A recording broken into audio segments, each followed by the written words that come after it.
आप सभी को नमस्कार। आप सभी का एक बार फिर से अपने यूट्यूब चैनल पर वेलकम है।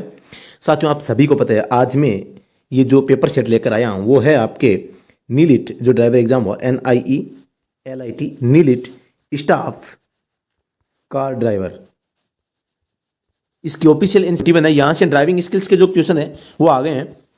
प्रश्न संख्या 71 है। अपनी मैनुअल ट्रांसमिशन वाहन को नीचे की ओर ढलान पर पार्क करते समय हैंड ब्रेक लगाने के अलावा आपको रिवर्स में गियर लगा देना चाहिए, क्योंकि आपकी गाड़ी अगर नीचे की ओर मुंह कर रखी है तो रिवर्स में लगानी है, और अगर आपकी गाड़ी का मुंह है टॉप की ओर है तो आपको टॉप गियर लगाना है। ठीक है, जिधर मतलब नीचे की ओर है तो उल्टा गियर लगाना है आपको, यानी ऊपर की ओर मुंह है तो आपको कौन सा लगाना है, गाड़ी किधर फिसल कर जाने की संभावना होती है।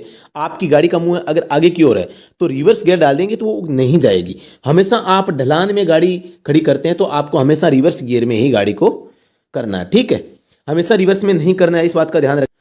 आपको ध्यान क्या रखना है, यानी कि आपकी गाड़ी है, माना कि आपकी गाड़ी इस प्रकार से मतलब ढलान पे खड़ी है, आपकी गाड़ी का मुंह है वो क्या है, नीचे की ओर है। ठीक है, किधर है, नीचे की ओर है। नीचे की ओर है तो आपको क्या करना है, रिवर्स गियर लगाना है।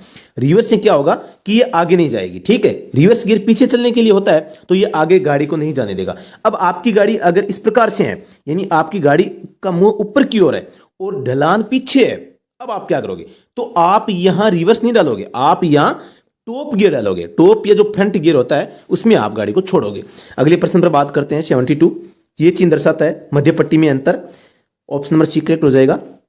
प्रश्न संख्या 73 है। यदि आपका वाहन फिसलना शुरू हो जाता है तो इसे ठीक करने का सबसे अच्छा तरीका होता है फिसलन की ओर चलाना। बिल्कुल, यह भी सवाल हो सकता है, लेकिन यहां ऑप्शन नंबर डी में तेजी की जगह अगर धीरे से हो जाता तो यह भी ऑप्शन सी हो सकता था, लेकिन ऑप्शन नंबर एक भी काफी अच्छा ऑप्शन है, फिसलन की ओर चलाना। जब हम अपनी गाड़ी को लेकर फिसलते हैं तो फिसलन की ओर, और अगर हम गाड़ी को झुकाएंगे तो उससे क्या हमारा संतुलन बन सकता है वापस, और हम अपनी गाड़ी को फिसलने से रोक सकते हैं। इस बात की ओर यह संकेत कर रहा है। तो इन चारों में से सबसे अच्छा ऑप्शन है ऑप्शन नंबर एक है। अगले प्रश्न पर मैं बात करता हूं। सस्पेंशन सिस्टम का मूलभूत काम होता है आरामदायक सवारी प्रदान करना। निम्नलिखित प्रकार के वाहनों को निर्बाध मार्ग दिया जाना चाहिए। एम्बुलेंस और अग्निशमन जो फायर की गाड़ियां होती है उनको हमें मार्ग प्रदान करना चाहिए। यह चिन्ह दर्शाता है गति प्रतिबंध का अंत, यानी कि एंड ऑफ स्पीड रेस्ट्रिक्शन, ये सिंबल। अगले प्रश्न पर बात करते हैं। मैंने रोड पर चलाते समय यदि आपके वाहन का ट्यूब टायर पंचर हो जाए तो आप क्या करेंगे, धीरे चलाएंगे और पंक्चर हुई ट्यूब या टायर की मरम्मत को के लिए गैराज या फ्यूल फिलिंग स्टेशन पर ले जाएंगे। ठीक है, अगले प्रश्न पर बात करते हैं। टायर में कम हवा के दबाव से आपकी ड्राइविंग में क्या बुरा असर पड़ सकता है, तो ये सभी कारण हो सकते हैं, यानी कि ब्रेक लगाने में, स्टेबिलिटी यानी कि वाहन को सीधा रखने में, फ्यूल अधिक खर्च होगा, टायर असामान्य रूप से खराब होंगे, टायर फेलियर की घटना, यानी भी टायर है वो फट भी सकता है कम हवा के दबाव के कारण। अगला प्रश्न है, रक्षात्मक ड्राइविंग क्या होती है। अन्य वाहन चालकों और अन्य सड़क उपयोगकर्ताओं द्वारा यातायात नियमों और सड़क संकेतों का उल्लंघन की आशंका को ध्यान में रखते हुए वाहन सावधानी से चलाना। यानी आपको यह मान के चलना कि जो बाकी के वाहन वाले हैं वो सड़क के संकेतों को नहीं पहचान पाते हैं, वो या वो ड्राइवर पूरे अभी बने नहीं है या उनको पूरा एक्सपीरियंस नहीं है, तो आप एकदम सावधानी से गाड़ी चलाएंगे। अगले प्रश्न पर मैं बात करता हूं। प्रश्न संख्या 80 है। आपकी कार का बीमा समाप्त हो गया है, आप इसे नवीनीकृत करने से पहले कब तक कानूनी तौर पर अपने वाहन को चला सकते हैं, 0 दिन। आप एक दिन भी नहीं चला सकते। यह चिन्ह दर्शाता है रास्ता दें, गिव वे का चिन्ह है। अगले प्रश्न पर मैं बात करता हूं। प्रश्न संख्या 82। वाहन का इंजन चालू करने से पहले क्या करना चाहिए, रेडिएटर के जल स्तर और इंजन ऑयल स्तर की जांच है वो आपको करनी चाहिए। अगले प्रश्न पर मैं बात करता हूं। इंजन का अधिक गर्म होने का क्या कारण हो सकता है, उपरोक्त सभी। कूलेंट का रिसाव हो सकता है, थर्मोस्टेट वाल्व बंद पड़ सकता है, निष्क्रिय इलेक्ट्रिक कूलिंग फैन है, यानी आपके जो गाड़ी में फैन लगा हुआ है इंजन को ठंडा करने के लिए वो बंद हो सकता है, थर्मोस्टेट वाल्व है काम करना बंद कर सकता है, और कूलेंट है वो अगर रिसाव है तो वो खाली हो जाएगा तो बाद में ठंडा नहीं होगा। कौन सा वाहन हाई वोल्टेज बैटरी का उपयोग करता है, तो इसमें इस प्रश्न का ऑप्शन नंबर 1 हो जाएगा इलेक्ट्रिक वाहन। यहां मैंने उपरोक्त सभी गलत लगा दिया, इस बात को आप इग्नोर करें। कौन सा वाहन हाई वोल्टेज बैटरी का उपयोग करता है, इलेक्ट्रिक वाहन। अगले प्रश्न पर मैं बात करता हूं। प्रश्न संख्या 85 है। आप एक संकरे पुल के पास आ रहे हैं, दूसरा वाहन विपरीत दिशा में पुल में प्रवेश करने वाला है, तो आपको चाहिए कि दूसरे वाहन के पुल को पार करने तक प्रतीक्षा करें और फिर आगे बढ़ें। ऑप्शन नंबर सी करेक्ट हो जाएगा। अगले प्रश्न पर मैं बात करता हूं। प्रश्न संख्या 86 है। एक अनिवार्य यातायात चिन्ह किस आकार में होता है, गोलाकार में होता है, सभी को पता है। प्रश्न संख्या 87 है। आप एक टी तिराहा पर दाईं ओर जाने का इंतजार कर रहे हैं, एक वाहन बाईं ओर से आ रहा है जिसमें दाईं ओर का सिग्नल दे रहा है, तो आपको क्या करना चाहिए, तब तक प्रतीक्षा करें जब तक वाहन दाईं ओर न मुड़ जाए। तो ऑप्शन नंबर 1 इसका करेक्ट हो जाएगा। अगले प्रश्न पर मैं बात करता हूं। एक सामान्य यात्री कार के लिए इनमें से एक विशिष्ट टायर प्रेशर रेंज होता है पीएसआई, 32 से 35 पीएसआई इसका मान होना चाहिए। और ये पीएसआई क्या होता है आप सबको पता है, पाउंड पर स्क्वायर इंच, पाउंड पर स्क्वायर इंच, यानी कि प्रति वर्ग इंच जो प्रेशर होता है पाउंड में, उसकी बात हो रही है। तो ये 30 से 35 भी ऑप्शन में आ सकता है। प्रश्न संख्या 89 ये संकेत करता है आगे और पीछे वाहन रोकने का अनुरोध ये कर रहा है। अगले प्रश्न पर मैं बात करता हूं। इलेक्ट्रिक मोटर वाहन ईएमवी के बारे में निम्नलिखित में से कौन सा कथन सही है? ए और बी दोनों से, यानी कि गैस से चलने वाले एवं हाइड्रोजन से चलने वाली कारों की तुलना में इलेक्ट्रिक वाहन पर्यावरण के लिए अधिक अनुकूल है, बिल्कुल सही है। पारंपरिक वाहनों की तुलना में कम उत्सर्जन करता है, बिल्कुल ये भी सही है। अगले प्रश्न पर बात करते हैं। इसमें ये दो विभाजित रेखाएं हैं, ये क्या संकेत करती है? दोनों दिशाओं में क्या मना है? ओवरटेकिंग मना है। क्या मना है? ओवरटेकिंग। अगले प्रश्न पर बात करते हैं। प्रश्न संख्या 92 है। चिन्ह दर्शाता है, क्या दर्शाता है? वाहन को 50 किलोमीटर प्रति घंटा से अधिक गति पर न चलाएं। यह अधिकतम गति की ओर संकेत कर रहा है। ये क्या संकेत कर रहा है? आप सबको पता है गाड़ी फिसल रही है, यानी गियर बदलकर गति को कम करना चाहिए। यानी कि आपकी गाड़ी फिसलती है तो आपको क्या करना चाहिए? गियर बदलकर गति को कम करना चाहिए। अगले प्रश्न पर बात करते हैं। प्रश्न संख्या 94 है। अल्टरनेटर का मुख्य काम होता है बैटरी को चार्ज करना। यदि सड़क टूटी हुई सफेद रेखाओं से चिन्हित है तो आपको आवश्यकता होने पर ही ट्रैक बदलना चाहिए, क्योंकि जो डॉट ऐसे इस प्रकार से सड़क पर रेखाएं होती है, इसका मतलब है आप इधर भी जा सकते हैं और इधर से भी इधर भी आ सकते हैं। अगले प्रश्न पर बात करता हूं। प्रश्न संख्या 96 है। एक इलेक्ट्रिक वाहन को निम्नलिखित रखरखाव कार्यों में से केवल एक की आवश्यकता होती है, किसकी? ब्रेक पैड निरीक्षण की। यानी ब्रेक का इस्तेमाल तो सभी में होता है। तो अगले प्रश्न पर बात करते हैं। आप 2 लेन वाली सड़क पर गाड़ी चला रहे हैं, आपके सामने वाला वाहन बहुत धीमी गति से चल रहा है और आगे का रास्ता ओवरटेक करने के लिए साफ है, तो आपको क्या करना चाहिए? वाहन को बाईं ओर से पास करें। तो इसमें साथियों मैं आपको बता देता हूं, इसका जो आंसर है, इसमें आंसर की में वाहन को बाईं ओर से पास करें, बाईं ओर से पास करें। आंसर की में आपका आंसर वाहन को बाईं ओर से ये बताया गया है, लेकिन इसका सही जवाब क्या होगा? वाहन को दाहिनी ओर से पास करें, यानी आपको ओवरटेक करना है। अब इसमें देखो एक चीज और बता देता हूं मैं आपको। यहां बात हो रही है 2 लेन की। किसकी हो रही है? 2 लेन मार्ग की। तो यहां 2 लेन मार्ग में एक कंडीशन बन सकती है कि माना कि ये 2 लेन है, तो इसे जो गाड़ी चल रही है, ये धीमी गति से गाड़ी चल रही है, वो यहां पर चल रही है। तो इस स्थिति में आपके पास में यहां से, मतलब यहां जाने के लिए कोई आपके पास में मार्ग नहीं है, तो आप हमेशा इस गाड़ी को बाईं ओर से क्या है? पास कर सकते हैं, यानी कि ओवरटेक कर सकते हैं। तो आपको यहां पर ध्यान क्या रखना है? बिल्कुल ऑप्शन नंबर 1 है वो करेक्ट हो जाएगा, क्योंकि जहां पर 2 लेन है, 1 लेन होता तो आप इसमें दाहिनी ओर से ओवरटेक करते, लेकिन यहां पर 2 लेन है, तो 2 लेन वाली सड़क पर भी हमेशा साथियों, वैसे दोस्तों इसमें दाहिनी ओर से पास कर सकते हैं, लेकिन यहां 2 लेन की बात हो रही है, एक वाहन है वो धीमी गति से चल रहा है, तो आप इसे दाहिनी ओर से भी बाईं ओर से भी पास कर सकते हैं। फिर भी दोस्तों मैं अपने एक्सपीरियंस के साथ बताता हूं कि यहां इस प्रश्न में कुछ ना कुछ गड़बड़ जरूर है। आंसर की में ऑप्शन नंबर 1 माना गया है, हालांकि सही उत्तर इसका वाहन को दाहिनी ओर से पास करना होता है। यह कंडीशन तो इसमें रखी नहीं गई है कि जो वाहन धीमा चल रहा है वो कौन सी लेन में चल रहा है। अगर वो दाहिनी लेन में चल रहा है तो इसका प्रश्न का सही जवाब ऑप्शन नंबर 1 हो सकता है, लेकिन वो अगर बाईं लेन में चल रहा है तो ऑप्शन नंबर 2 इसका करेक्ट होगा। इसके अलावा मैं बता देता हूं, वाहन के लिए जो इसमें लेन होते हैं, इस लेन में साथियों माना कि ये कितनी लेन है? ये 3 लेन बना दी मैंने, देखो। तो इसमें ये जो 1 नंबर लेन है, ये 2 नंबर है, ये 3 नंबर है, ठीक है। तो इसमें जो सबसे तेज वाहन होता है वो सबसे दाहिनी लेन में चलता है, मतलब जो सबसे अंदर वाली लेन होती है उसमें सबसे तेज चलने वाले वाहन है वो मतलब गाड़ी यात्रा करते हैं। तो इसमें जो गाड़ी धीमी चल रही है, तो धीमे चलने वाले वाहन को साथियों इसमें किस ओर चलना पड़ेगा? बाईं ओर चलना पड़ेगा। तो इसको ओवरटेक करने के लिए हमेशा दाहिनी ओर से हम ओवरटेक करेंगे। तो इस हिसाब से इस प्रश्न में ऑब्जेक्शन बनता है, ऑप्शन नंबर 2 इसका करेक्ट हो सकता था, लेकिन यहां पर कौन सा माना गया है? ऑप्शन नंबर 1 करेक्ट माना गया है। हालांकि मैं इसका ऑप्शन नंबर 2 करेक्ट मानता हूं। अगले प्रश्न पर बात करते हैं। एकल मार्ग के रूप में निर्दिष्ट सड़क पर रिवर्स गियर में गाड़ी नहीं चलानी चाहिए। एक निजी वाहन के रिकॉर्ड, पंजीकरण, बीमा प्रमाण पत्र, पीयूसीसी, ड्राइविंग लाइसेंस, ठीक है। अगले प्रश्न पर बात करते हैं।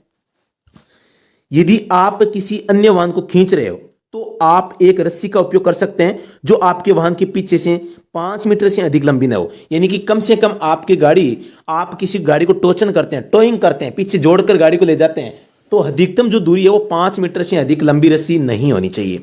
अगले प्रश्न पर मैं बात करता हूं। प्रश्न संख्या 101 है। रात के समय जब कोई वाहन सड़क किनारे पार्क किया जाता है तो पार्किंग लाइट जलनी चाहिए। जब आपके ब्रेक गीले हो जाते हैं और आप अपनी कुछ क्षमता खो देते हैं तो आपको क्या करना चाहिए? तो कई बार ब्रेक दबाना चाहिए। बार बार ब्रेक दबाने से क्या वो काम करना स्टार्ट कर देंगे। यदि आप सीधे चक्करदार से पार जा रहे हैं तो आपको क्या संकेत देना चाहिए, प्रवेश पर कुछ नहीं और बाहर निकलने पर बाएं साइड में आपको संकेत देना चाहिए। यानी कि आप राउंड आकार में एक मार्ग ये इसी प्रकार से, मतलब ये मार्ग है आपका, तो आप जैसे माना कि यहां से इसमें एंटर हो रहे हैं, तो आप जैसे एंटर होंगे तो आप अपने मार्ग से एंटर होंगे, तो आपको इस एंटर होने के लिए आपको आवश्यकता नहीं है। लेकिन जब आप यहां से बाहर निकलोगे तो आप मार्ग छोड़ रहे हैं, तो मार्ग को छोड़ते समय आपको हमेशा है बाईं ओर का जो इंडिकेटर है वो देना चाहिए। ठीक है, अंदर प्रवेश करते तो आप अपने ही मार्ग में, अपने ही लेन में प्रवेश कर रहे हैं, तो आपको किसी भी प्रकार के साइन की या सिग्नल की आवश्यकता नहीं है। तो इस प्रकार ऑप्शन नंबर डी करेक्ट हो जाएगा। अगला प्रश्न देखते हैं, कार का कौन सा हिस्सा आपकी कार के इंजन से टॉर्क को टायर में ट्रांसफर करता है? एक्सल। कोहरे की स्थिति में रात में हाई बीम के साथ ड्राइविंग क्या होती है? खराब होती है, क्योंकि ये वापस प्रतिबिंबित करती है और चकाचौंध कर देती है। अगले प्रश्न पर बात करते हैं, प्रश्न संख्या 106, बाएं मुड़ने के लिए हाथ का संकेत क्या होता है? दाहिने हाथ को घड़ी की उल्टी दिशा में घुमाते हुए बाएं ओर साइड में मुड़ते हुए आपको एंटी क्लॉकवाइज है वो क्या करना है? अपने हाथ को घुमाना है। ठीक है, अगले प्रश्न पर मैं बात करता हूं। प्रश्न संख्या 107 है, निम्न चिन्ह दर्शाता है, आप सबको पता है दाईं ओर पार्किंग की अनुमति, पार्किंग दिस साइड या राइट साइड। कार के आगे की ओर बहुत नीचे सड़क के नजदीक लगी लाइट को क्या कहते हैं? फॉग लाइट कहते हैं, सबको पता है।